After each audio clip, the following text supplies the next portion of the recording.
இந்த தமிழ் இண்டஸ்ட்ரியை பொறுத்த வரைக்கும் பார்த்தீங்க அப்படின்னா, இந்த போன வாரம் இருந்து பார்த்தீங்கன்னா ஒரு ட்ரோல் மெட்டீரியலாக வந்துகிட்டு இருக்கு. எதை பத்தி? ஏதாச்சும் இந்த உதாரணத்துக்கு பார்த்தீங்கன்னா, இந்த கங்குவா பார்த்தீங்கன்னா படம் இப்படி ஆகிப்போச்சு அப்படி ஆகிப்போச்சுன்னு ஒரு விஷயம் போயிட்டு இருந்துச்சு. திடீர்னு பார்த்தீங்க அப்படின்னா ஒரு திடீர்னு ஒரு லெட்டர் வந்து ஒரு பிரபலமான ஒரு ஆக்டர்ஸ் ரிலீஸ் பண்றாங்க. அதனால தமிழ் சினிமாவே வந்து ஒரு அதிருப்தியை அனுப்பிச்சிருக்கு. அது என்னன்னு பார்த்தீங்கன்னா சொல்றீங்க. ஆமா, அதை படிச்சேன் ஃபுல்லா. அது ஏதோ சாப விட்டுருக்காங்க. நீ நல்லாவே இருக்க மாட்டேன், நாசமா போயிருவேன். திட்டத்துக்கு பதிலாக லெட்டர் எழுதி கொடுத்துருக்காப்ல. ஒன்றும் இல்லை, என்னன்னு பார்த்தீங்க அப்படின்னா ஒரு 10 வருஷத்துக்கு முன்னாடி 400 அப்படி படத்தில் நடித்த நயன்தாரா, விஜய் சேதுபதி, டைரக்ஷன் பார்த்தீங்க அப்படின்னா விக்னேஷ் சிவன் வந்து எடுத்திருப்பாப்புல. ஸோ இந்த படத்தோடைய ப்ரொடியூசர் யாருன்னு பார்த்தீங்க அப்படின்னா தனுஷ். அவருடைய பிராண்டு கே கஸ்தூரி ராஜா. அது நம்ம இனிமேல் வருவோம். சரி, ஓகேவா? ஆமாம், அது வந்து அது இன்னும் ஒரு இன்ட்ரெஸ்டிங்காக இருந்துச்சு. அந்த இதெல்லாம் பேர போது அந்த மாதிரி ஒரு ட்ரோல் மெட்டீரியல் ஆகி போச்சு. ஓகே, இப்போ என்ன பஞ்சாயத்துன்னு பார்த்தீங்க அப்படின்னா நயன்தாராவுடைய அவங்களுடைய காதல் வயப்பட்ட அந்த சுவாரஸ்யமான தருணங்களை பதிவு பண்ற மாதிரி ஒரு டாக்குமெண்ட்ரி ரிலீஸ் பண்றாங்க நெட்ஃபிளிக்ஸ்ல. அது வந்து கிட்டத்தட்ட பாத்தீங்கன்னா கௌதமன் டைரக்ட் பண்றாரு, நெட்ஃபிளிக்ஸ் வந்து ரிலீஸ் பண்றாங்கன்னு சொல்லிட்டு ஒரு பேச்சுவார்த்தை போயிட்டு இருந்துச்சு. இவங்க காதல் வயப்பட்ட தருணம் என்னன்னு பாத்தீங்க அப்படின்னு பாத்தீங்கன்னா இந்த நானும் தான் ரவுடி படத்துல தான் வந்து 400 ரவுடி படத்துல தான் விக்னேஷ் சிவன் வந்து நயன்தாரா கிட்ட வந்து 2 பேரும் சேர்ந்து காதல் வயப்பட்ட தருணம். ஸோ அதை வந்து காட்சிப்படுத்துறதுக்காக வந்து தனுஷ்கிட்ட வந்து கேட்டிருக்காங்க. இந்த மாதிரி வந்து காதல் வந்து அதை வந்து ஒரு அவங்க அந்த டயத்தில் வந்து ஒரு ஃபோட்டோ கிளிப்போ அந்த படத்தில் ஏதாவது வந்து ஒரு மேக்கிங் சீனோ, ஓகேவா, நயன்தாராவோ விக்னேஷ் சிவனோ பேசியிருக்கிற மாதிரி சில கிளிப்ஸ் இருக்கும். அதை டாக்குமெண்ட்ரியில் யூஸ் பண்ணுறதுக்காக ஒரு ஒரு அப்ரோச் கேட்டிருக்காங்க. அதாவது என்ஓசி சர்டிஃபிகேட் கேட்டிருக்காங்க. அதாவது வந்து எனக்கு வந்து இந்த நீங்க ஏன்னா அவ தான் ப்ரொடியூசரு, தனுஷான ப்ரொடியூசர், அதனால வந்து என்ஓசி கேட்டிருக்காங்க. எனக்கு எந்த ஒரு ஆப்ஷன் கிடையாதுன்னு சொல்லிட்டு அவர் மெயில் கொடுத்தாருன்னா யூஸ் பண்ணிக்கலாம். ஓகேவா? இப்போ இது ஏன் கொடுக்கல, என்ன நடந்துச்சு அப்படின்றத நீங்க நான் பார்க்க போறேன். கரெக்டா? ஸோ முதல்ல வந்து இந்த லெட்ரு அதுதான் ரொம்ப இன்ட்ரெஸ்டிங். இப்போ நீங்க சொல்லுங்க, அந்த சன் ஆஃப் அதெல்லாம் சொல்லுங்க. அதுதாங்க. இப்போ ஃப்ரம் அட்ரஸ் டு அட்ரஸ் போட்டோம்னா, ஆமா, பேரு அட்ரஸ் முடிஞ்சு போச்சு. அனுப்புனர் பெருனன்னு போட்டு முடிச்சிருவோம். சில பேர் என்ன பண்ணுவாங்கன்னா அனுப்புனர் பேரு போட்டுட்டு அவர் என்ன போஸ்டிங்ல இருக்காரு அப்படின்றத போடுவாங்க. இந்த அம்மா ஆரம்பிக்கும் Dhanush K Kasthuri Raja, son of Kasthuri Raja, அது அடுத்த லைன்ல கீழே. ஆமா ஆமா. அதுக்கப்புறம் கேர் ஆஃப் செல்வராகவன். ஓகேவா? அது அங்க வந்து நீங்க வந்து எதுக்காக அதை போட்டிருக்காங்கன்னு அடுத்த ரயில்ல அது பாத்தீங்கன்னா அது வந்து எதுக்காகனா, நான் வந்து சினிமா பின்புலமே இல்லாம தனியால சூப்பர் ஸ்டாரா இருக்கேன். வணக்கம் தனுஷ் அவர்களுக்கு. சரியா? ஓகேவா? நீங்க வந்து ஒரு சினிமாவுக்கு வந்து வரதுக்கு வந்து உங்க அப்பாவோ உங்க அண்ணனோ அதுக்கு வந்து ஒரு உந்துதலா இருந்திருக்காங்க. அவங்களுடைய உறுதுணையா இருந்து. ஆமா, உறுதுணை தான் சொல்ல போனா உறுதுணையா இருந்து ஒரு ஆளே இல்லைன்னு. ஆமா, நான் என்ன கேட்கிறேன்னா தனுஷ் அவங்க 2 பேரும் இருந்துட்டு போறாங்க. கஸ்தூரி ராஜா ஒரு பெரிய ப்ரொடியூசர், அவர் ஒரு டைரக்டர். செல்வராகவே எல்லாரும் தெரியும், ஒரு பெரிய டைரக்டர். அவரோட சப்போர்ட்ல வந்து தனுஷ் சொல்றீங்களே, தனுஷ் ஃபர்ஸ்ட் படம் வந்து துள்ளுவதை இளமை, அந்த ரேஞ்சிலலாம் வந்து தனுஷுக்கு ஏற்பட்ட அவமானங்கள் பாத்தீங்கன்னா கொஞ்சம் நஞ்சம் கிடையாது. ஓகே தானே? இது இவெல்லாம் ஒரு பையனா, இவன் வந்து எப்படி நடிக்க வரலாம், இவன் வந்து ஒரு ஆக்டருக்கு உண்டான ஃபேஸே இல்லைன்னு சொல்லிட்டு திட்டாதாலே கிடையாது. அந்த டைம்ல அந்த படம் வந்து ரெக்கார்ட் பிரேக்கிங் வந்தாலுமே தனுஷை வந்து ஒரு ஹீரோவா வந்து ஒரு ஆடியன்ஸ் வந்து ஏத்துக்கவே இல்லை. தெரியுமா உங்களுக்கு?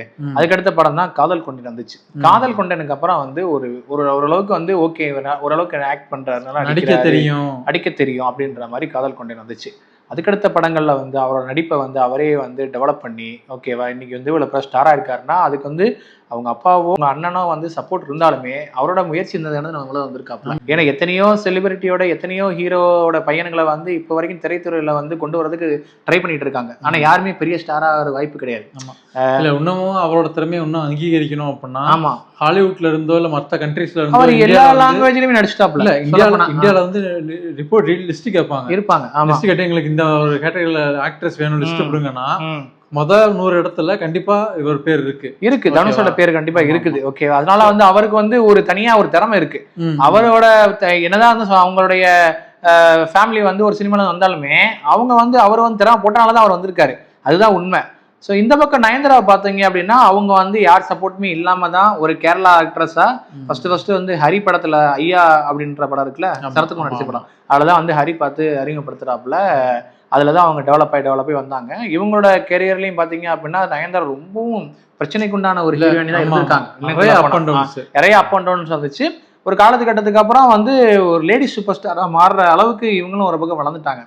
ஆனா தனுஷ் வந்து சாதாரண ஆளு, அவரும் கஷ்டப்பட்டு தான் வந்திருக்காரு, இவங்களும் கஷ்டப்பட்டு தான் வந்திருக்காங்க. ஆனா அவங்க வந்து தனுஷை வந்து தாக்கப்பட்ட விதம், அந்த கடையில் தாக்கப்பட்ட விதம் பாத்தீங்க அப்படின்னா ரொம்ப மோசமான தாக்கப்பட்டிருக்காங்க. எனக்கு வந்து இது வந்து நயன்தாரா எழுதுன மாதிரி தெரியல அந்த லெட்டர்.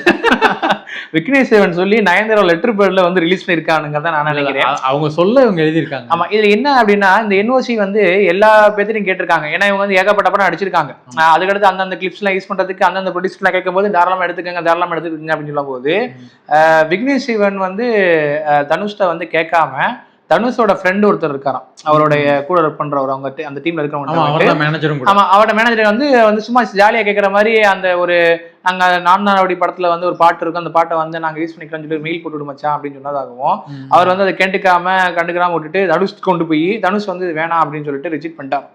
ஆக்சுவலி இவங்களே நேரா அப்ரோச் பண்ணி இந்த மாதிரி ஒழுங்கான முறையில கேட்டிருந்தாருன்னா அவர் கொண்டு கொடுக்கறதுக்கான வாய்ப்புகள் நிறைய இருக்குது. இது வந்து அவரோட பார்வைக்கு கொண்டு போகாம அவரோட ஃப்ரெண்டை வச்சு இதை மூவ் பண்ணணும்னு நினைக்கும் போதுதான் அவர் வந்து ஓரளவுக்கு கோவப்படைஞ்சிருக்கான வாய்ப்புகள் ஏன் டைரக்டா போல அப்படின்னா படம் படிப்பப்பே நிறைய பிரச்சனைகள் இருந்துச்சு. போட்ட பட்ஜெட்டோட 10 கோடி ரூபாய் எக்ஸ்ட்ரா ஆகி படத்தை டிராப் பண்ற அளவுக்கு போயிட்டாங்க. அப்புறம் வந்து நயன்தாரா வந்து என்ன பண்ணிருக்காங்கன்னா இந்த படத்தினால இவருக்கு வந்து ஒரு நல்ல ஒரு ஆப்பர்ச்சுனிட்டி இருக்குது, நமக்கும் ஒரு ஆப்பர்ச்சுனிட்டின்னு சொல்லிட்டு அவங்க கொஞ்சம் காசஸ் எல்லாம் போட்டு படத்தை எடுத்து ஓரளவுக்கு தியேட்டருக்கு கொண்டு வந்துட்டாங்க. இதுல இன்னொரு சம்பவம் வந்து என்னன்னா அவர் வந்து படத்தை டிராப் பண்றேன்னே சொல்லிட்டாரு. சொல்லிட்டு நான் படத்தை இனிமேல் ரிமூவ் பண்ற மாதிரி இல்ல, போட்ட பட்சத்தோட 10 கோடி ரூபாய் எக்ஸ்ட்ரா போயிருக்கு அப்படின்னு சொல்லிட்டு அவர் விளையிட்டாரு. ஓகே, வளர்னதுக்கு அப்புறம் இவங்க வேற வழி இல்லாம, ஏன்னா இப்போ லவ் பண்ண ஸ்டார்டிங் ஸ்டேஜ்ல, ஆமா, அதனால இவங்க விட்டுறக்கூடாதுன்றக்கா இவங்க கை காசை போட்டு வெளியில இருந்து கொஞ்சம் ஏற்பாடு பண்ணி படத்தை அதுக்கப்புறம் இவர் கொஞ்சம் பெரிய மனசு பண்ணி உள்ள இறங்கி வந்து நான் ப்ரொடியூஸ் பண்றேன்னு சொல்லிட்டு உள்ள இது பண்ணிருக்காங்க. ஆமா, இது வந்து எங்கெங்கெல்லாம் எதிரொலிக்குதுன்னா இந்த மாதிரி விஷயங்கள்ல உள்ள எதிரொலிக்கு அந்த டயத்திலேயே வந்து நயன்தாராவுக்கும் தனுஷ்க்கும் முட்டிக்குச்சு. அதுல வந்து என்னன்னு பாத்தீங்கன்னா நயன்தாரா வந்து அந்த படத்துல வந்து சரியா நடிக்காத மாதிரி தனுஷ் சார்புல இருந்து ஒரு சொல்லப்பட்டிருக்காங்க. அதுல வந்து பாத்தீங்கன்னா ஒரு அவார்ட் ஃபங்க்ஷன்லயே வந்து நயன்தாராவே சொல்லியிருப்பாங்க, இந்த மாதிரி வந்து நானும் ரவுடி படத்துல வந்து என்னோட பெர்ஃபார்மன்ஸ் சரியில்லைன்னு சொல்லிட்டு தனுஷ் அவர்கள் சொல்லியிருப்பாங்க. அது அவருக்கு பிடிக்காம இருந்திருக்கு, அதுக்கு நான் வந்து மன்னிப்பு கிடைக்குன்னு சொல்லிட்டு தனுஷ் ஒரு ஃபங்க்ஷன்ல தனுஷ் இருக்கும் போதே அவார்டு வாங்கும் போதே அதை சொல்லியிருப்பாங்க, அது அப்பாலஜியா கொடுத்துருப்பாங்க. ஆனா இந்த முறைக்கு வந்து முறைப்படி வந்து அவங்ககிட்ட கேட்டிருந்தா அதை கொடுத்துருக்கலாம், முறை இல்லாம இன்னொருத்தர் மூலம் போனனாலதான் இவ்வளவு பஞ்சாயத்து ஆயிடுச்சு அப்படின்னு சொல்லி ஒரு தரப்பு வாதங்கள் போய்கிட்டே இருக்குது. ஆனா லெட்டர்ல வந்து பாத்தீங்க அப்படின்னா நீங்க அந்த மாதிரி பெரிய இடத்துல இருந்து வந்திருக்கீங்க, நாங்களாம் சின்ன இடம், நாங்க வந்து எல்லா பேர்கிட்டையும் நாங்க வந்து என்ஓசி கேட்டோம், எல்லாரும் பொறுமையா கொடுத்துட்டாங்க, நீங்களாம் என்ஓசியை கொடுக்கல, ஓகேவா, நீங்க ஒரு 3 நிமிஷம் கிளிப்பு தான், அதுக்கு வந்து நீங்க 10 கோடி ரூபாய் கேட்டிருக்கீங்க, 10 கோடி ரூபான்றது 3 நிமிஷம் கிளிப்புக்கு வந்து ரொம்ப அதிகம், சரியா, நீங்க வந்து என்னையும் வந்து என் கணவரையும் வந்து ரொம்ப மனசு கஷ்டப்படுத்திட்டீங்க, ஓகே அப்படின்னு சொல்லிட்டு இதெல்லாமே வந்து நல்லா சொல்லிட்டு கடைசியில வந்து சைக்கோபாத்துன்னு இருக்காங்க, சைக்கோபாத்து அப்படின்னு போட்டுட்டு இருக்காங்க. இது மீனிங் என்னன்னா எங்க கஷ்டப்படுறோம், அந்த கஷ்டத்தை பார்த்து நீங்க சந்தோஷப்பட்டு நினைக்கிற ஆளுதான், அதனால வந்து நீங்க வந்து பாத்துக்கோங்க, நாங்க கோர்ட்ல பாத்துக்கிறோம்னு சொல்லிட்டு ஓம் நம சிவாயன்னு போட்டு முடிச்சிருக்காங்க. கோர்ட்ல பாத்துக்கிறோம்னு சொன்னா பரவாயில்ல, ஆமா, கடவுளோட கோர்ட்ல வந்து நீ பதில் சொல்லணும், அது ஒரு பெரிய கொடுத்துருவேன். ஆமா, அது மாதிரி வீட்டுக்கு. ஆனா எனக்கு வந்து இதுல வந்து தனுஷ் பக்கம் நிக்கிறதுக்கும் ஒரு வாய்ப்பு இருக்கு. ஏன் அப்படின்னா ப்ரொடியூசரா இருந்து யோசிச்சு பாருங்க, கல்யாணம் வச்சிருக்கீங்க, அது நெட்ஃபிளிக்ஸுக்கு வித்திருக்கீங்க, எவ்வளவு கோடிக்கு வித்திருப்பீங்க நீங்க? கொஞ்சம் நெஞ்ச காசு கிடையாது, ஓகேவா, 10 கோடிக்கு அந்த 10 கோடி கம்மியா தான் வித்திருப்பீங்களா நீங்க? கிடையாது. இப்ப ரிலீஸ் பண்றதுனால உங்களுக்கு கிடைக்க போற லாபம் எவ்வளவு? இதெல்லாம் கால்குலேட் பண்ணி பார்த்தோம்னா 10 கோடி. 10 கோடின்றது ஒரு காசே கிடையாது. ஒரு பிசினஸ் மேனா ஒரு ப்ரொடியூசரா யோசிச்சு பார்த்தோம்னா இந்த கால்குலேஷன் கரெக்ட் தனுஷ் சைட்ல இருந்து. ஆனா ஒரு மனிதாபிமானம் இல்ல ஒரு ஹெல்பிங் மைண்ட் அப்படின்னு பார்த்தோம்னா இந்த 3 செகண்டுக்கு 10 கோடி அதிகம் தான். அது உண்மைதான், அது உண்மைதான். ஆக்சுவலி ஏன் அவர் கொடுத்துருக்கலாம், முறைப்படி இல்லாம கேட்டு அதை வந்து வாங்க ட்ரை பண்ணதுனால அவர் கோபம் அடைஞ்சு இந்த செயலை செஞ்சிருக்காரு, அதனால இதான் நிகழ்ச்சி. ஓகே, ஸோ இப்போ என்னன்னு பார்த்தீங்க அப்படின்னா விக்னேஷ் சிவன் வந்து ஒரு கிளிப்பு ரிலீஸ் பண்ணியிருக்காப்புல, இதுதான் நாங்கள் வந்து 400 ரவுடி படத்தில் யூஸ் பண்ண அந்த கிளிப்பு, அந்த கிளிப்பை நாங்கள் வந்து போட்டுட்டோம், நீங்களே பார்த்துக்கணும்னு சொல்லி அஃபிஷியலாக ரிலீஸ் பண்ணிட்டாரு, இதனால கோர்ட்டில் பார்த்துக்கலான்னு சொல்லிட்டு டாபிக் ஓடிக்கிட்டு இருக்குது. சரியா, இன்னும் போகிற காலகட்டத்தில் பார்த்தீங்க அப்படின்னா டாக்குமெண்ட்ரி வந்து எடுக்கிறதுக்கே அவ்வளோ பஞ்சாயத்தாக இருக்கு. இந்த பஞ்சாயத்தை வச்சு அடுத்த ஒரு டாக்குமெண்ட் வரும்னு நான் நினைக்கிறேன். எனக்கு தெரிஞ்சு படத்தோட டீசர் வந்து ரிலீஸ் பண்ணியிருந்தாங்க. அந்த நயன்தாரா பட beyond the fairytale. Okay, beyond the fairytale போட்டிருந்தாங்க. கௌதம் டைரக்ஷன் பண்ணியிருந்தாரு. ஒரு டீசர் தான் ரிலீஸ் பண்ணியிருந்தாங்க. அந்த டீசர்ல வர ஒரு சின்ன கிளிப்புக்கு தான் 10 கோடி. இந்த டீசர் ஃபுல்லா ரிலீஸ் ஆகி எவ்வளவு வியூ வருமோன்னு தெரியல. இல்ல என்ன டவுட் ஆகி போச்சுன்னா, எல்லாரும் NOC கொடுத்துட்டாங்களே எல்லா ப்ரொடக்ஷனும். இவர் தனுஷ் சொன்ன மாதிரி நம்மளும் வாங்கலாமேன்னு சொல்லி இறங்கினாங்கன்னா என்னத்துக்காகிறதுன்ற மாதிரி நான் யோசிச்சுக்கிட்டு இருக்கேன். தொடர்ந்து பார்ப்போம் என்ன நடக்குது. தனுஷ், நயன்தாரா என்ன நடக்குதுன்னு பாருங்க. நீங்க என்ன நினைக்கிறன்றதை கீழே கமெண்ட் செக்ஷன்ல மென்ஷன் பண்ணுவோம். ஸோ அடுத்த ஒரு இன்ட்ரெஸ்டிங்கான வீடியோல நாங்க மீட் பண்றோம். Okay, bye by.